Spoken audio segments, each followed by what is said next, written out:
Hey there, tech enthusiasts. Welcome back to our channel, where we break down the latest Apple Watch features for 2025. Today, we're diving into something super practical: how to see what apps are running on your Apple Watch. Whether you're trying to save battery life or just curious about background activity, this quick guide will have you sorted in no time. Let's jump right in. First off, why does this matter? In 2025, Apple Watches are smarter than ever, with advanced AI integration that lets apps run in the background for things like health tracking or notifications.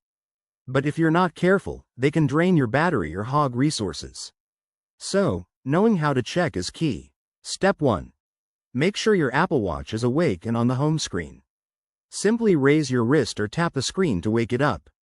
This is your starting point for most interactions. Next, double-click the digital crown. That's the rotating button on the side of your watch. In 2025 models, this brings up the enhanced App Switcher interface, which is way more intuitive now. You'll see a grid or list of recently used apps, complete with indicators for which ones are actively running. Once you're in the App Switcher, swipe left or right to browse through the apps. Look for icons with a small, running badge or a play symbol. These show apps that are currently active in the background. Apple has added a new feature where you can tap and hold on an app to see more details, like how much battery it's using or what data it's accessing. If you spot an app you don't need, force quit it by swiping up on its icon or using the new gesture control.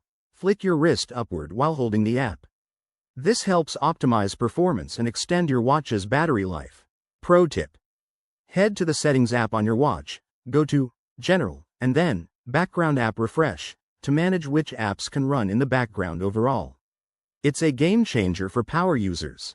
And there you have it. Checking and managing running apps on your Apple Watch in 2025 is straightforward and efficient. Give it a try, and you'll wonder how you managed without it. If you found this helpful, hit that like button, subscribe for more tech tips, and drop your questions in the comments below. Thanks for watching, and see you in the next video.